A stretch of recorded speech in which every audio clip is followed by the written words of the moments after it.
بسم اللہ الرحمن الرحیم۔ فخری لکھتے ہیں کہ ایک مرتبہ رسول خدا صلی اللہ علیہ وآلہ وسلم کسی جنگ کے سلسلے میں باہر گئے۔ حضرت علی علیہ السلام بھی آپ صلی اللہ علیہ وآلہ وسلم کے ہمراہ تھے۔ حسنین کریمین بہت چھوٹے تھے، اسی لیے وہ اپنے گھر میں ہی ٹھہرے۔ ایک دن امام حسین علیہ السلام گھر سے نکلے اور مدینہ کی گلیوں میں سیر کرنے لگ گئے۔ آپ سیر کرتے کرتے مدینے سے باہر کھجوروں کے باغات میں چلے گئے۔ وہاں ایک یہودی کا گھر تھا جس کا نام صالح بن زمعہ تھا۔ اس نے جیسے ہی 3 سال کے امام حسین علیہ السلام کو دیکھا تو اس نے اٹھایا اور آپ کو اپنے گھر لے گیا۔ اس نے جناب سیدہ کو کوئی اطلاع تک نہ بھیجی۔ جناب سیدہ سارا دن انتظار کرتی رہیں، یہاں تک کہ عصر کا وقت ہو گیا، لیکن انہیں اپنے نور چشم کا کوئی پتہ نہ چلا۔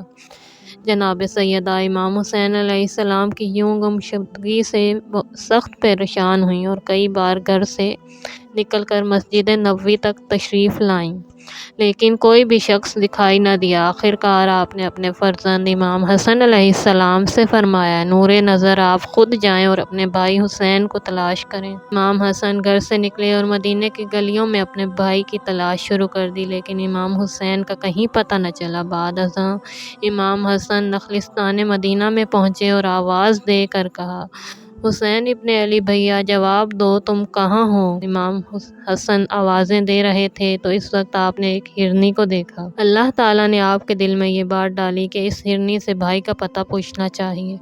چنانچہ آپ نے ہرنی سے کہا، تمہیں میرے بھائی کا کچھ پتہ ہو تو بتاؤ۔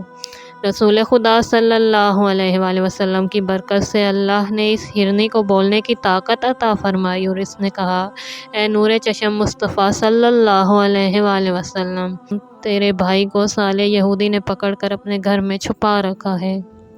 یہ سن کر آپ صالح یہودی کے دروازے پر تشریف لائے اور اسے صدا دی۔ یہودی باہر آیا تو امام حسن نے اس سے کہا، حسین کو میرے سپرد کر دو ورنہ میں اپنی والدہ سے کہوں گا تو وہ صبح کے وقت اپنے خدا کے حضور تمہیں بد دعا دیں گی، اور یقین رکھو کہ اگر میری والدہ نے بد دعا کر دی تو روئے زمین پر ایک بھی یہودی زندہ نہیں رہے گا۔ علاوہ ازیں میں اپنے والد محترم سے بھی تمہاری شکایت کروں گا۔ میرے والد تلوار لے کر تم پر حملہ کریں گے اور تم سب کو دوزخ میں پہنچا کر دم لیں گے، اور میں اپنے نانا جان سے بھی شکایت کروں گا، وہ تمہیں بد دعا دیں گے اور تم سب برباد ہو جاؤ گے۔ امام حسن علیہ السلام کی باتیں سن کر یہودی حیران و پریشان رہ گیا۔ اس نے کہا، تیری والدہ کون ہے؟ آپ نے فرمایا، میری والدہ زہرا دختر محمد مصطفیٰ صلی اللہ علیہ وآلہ وسلم ہے۔ میری والدہ منتخب افراد کا گلدستہ اور صدف عصمت کا گوہر نایاب ہیں۔ اللہ تعالیٰ نے ان کے صحیفے میں امت کے گناہ گاروں کی آزادی تحریر کی ہے۔ میری والدہ نجیب سرداروں کی ماں اور سیدہ نساء العالمین بطول عذرا فاطمۃ الزہرا ہیں۔ یہودی نے کہا، میں نے آپ کی والدہ کا تعارف تو سن لیا، اب آپ اپنے والد کا بھی تعارف کروائیں۔ امام حسن علیہ السلام نے کہا، میرے والد اسد اللہ الغالب علی ابن ابی طالب ہیں۔ میرے والد وہ ہیں جنہوں نے 2 تلواروں اور 2 نیزوں سے جہاد کیا۔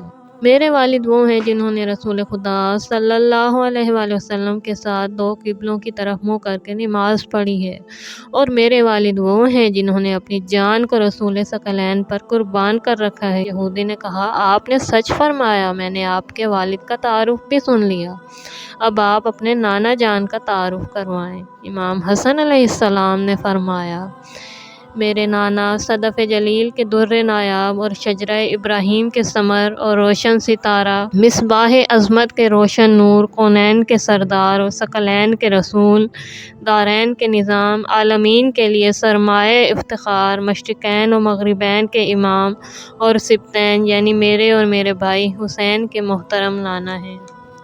جب امام حسن علیہ السلام نے اپنے خاندان کا تعارف کرایا تو یہودی کے دل سے کفر کا زنگ اتر گیا اور اس کی آنکھوں سے ٹپ ٹپ آنسو گرنے لگے اور وہ حیران ہو کر آپ کی گفتگو سننے لگ گیا۔ پھر اس نے کہا، میں آپ کا بھائی آپ کے حوالے کر دوں گا، لیکن اس سے پہلے مجھے کلمہ اسلام پڑھائیں۔ اس کے بعد امام حسن علیہ السلام نے اسے کلمہ اسلام پڑھایا۔ پھر اس نے امام حسین علیہ السلام کو امام حسن کے حوالے کیا اور دونوں شہزادوں کے سر پر سونا چاندی نثار کیا اور اس سونے چاندی کو غربا و مساکین میں تقسیم کیا۔ پھر امام حسن علیہ السلام نے اپنے بھائی کے ہاتھ کو پکڑا اور خوشی خوشی والدہ کے پاس تشریف لائے۔ جب جناب سیدہ نے اپنے نور نظر کو دیکھا تو بے حد خوش ہوئیں۔ دوسرے دن صالح یہودی اپنی قوم کے 70 افراد کو لے کر حضرت زہرا کے در عصمت پر آیا اور کہا، بی بی، آپ کے فرزند کی برکت سے ہم سب مسلمان ہو چکے ہیں اور میں آپ سے اپنے جرم کی معافی کا خواستگار ہوں۔ میں نے غلطی کی ہے اور آپ کے بیٹے کو اذیت دی ہے اور میں اپنے فعل پر نادم ہوں، آپ بھی مجھے معاف کر دیں۔ جناب سیدہ نے فرمایا، حسین پر صرف میرا ہی حق نہیں ہے، اس پر اس کے والد اور اس کے نانا کا بھی حق ہے۔ میں نے اپنا حق تجھے معاف کیا ہے اور تیری غلطی سے درگزر کی ہے۔ مکمل معافی کے لیے تجھے علی مرتضیٰ اور محمد مصطفیٰ صلی اللہ علیہ وآلہ وسلم سے معافی طلب کرنی چاہیے۔ چند دنوں بعد رسول خدا صلی اللہ علیہ وآلہ وسلم جنگ سے تشریف لائے اور آپ کے ساتھ علی مرتضیٰ بھی واپس آئے۔ صالح نے دونوں بزرگواروں سے معافی طلب کی اور انہوں نے بھی اسے معاف کر دیا۔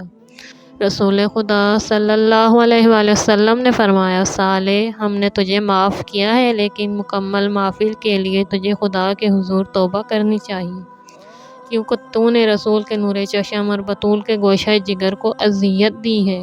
صالح نبی اکرم صلی اللہ علیہ وآلہ وسلم سے جدا ہو کر اپنے گھر میں آیا اور دن رات توبہ و استغفار کرتا رہا، یہاں تک کہ اللہ تعالیٰ کو اس پر ترس آ گیا اور جبرائیل امین علیہ السلام کو نازل کیا، جنہوں نے رسول خدا صلی اللہ علیہ وآلہ وسلم کو پیغام دیا کہ اللہ فرما رہا ہے کہ میں نے صالح کے گناہ کو معاف کیا ہے، کیونکہ اس نے امام ابن امام کے ہاتھوں پر اسلام قبول کیا ہے۔ بس محمد و آل محمد وہ ہستی ہیں کہ جن کی خوشی سے خدا بھی خوش ہوتا ہے، وہ بھی خدا کی رضا میں راضی رہتے ہیں، چاہے کتنے ہی مصائب و آلام آ جائیں۔ یہ ہستیاں صرف اور صرف شکر خداوندی میں مصروف نظر آتی ہیں۔ دوستو، امید ہے آپ کو ویڈیو پسند آئی ہوگی۔ اگر آپ کو ویڈیو پسند آئی ہے تو پلیز لائک کیجیے اور چینل کو سبسکرائب کیجیے تاکہ آئندہ آنے والی ویڈیو آپ تک پہنچ سکے۔ اللہ حافظ۔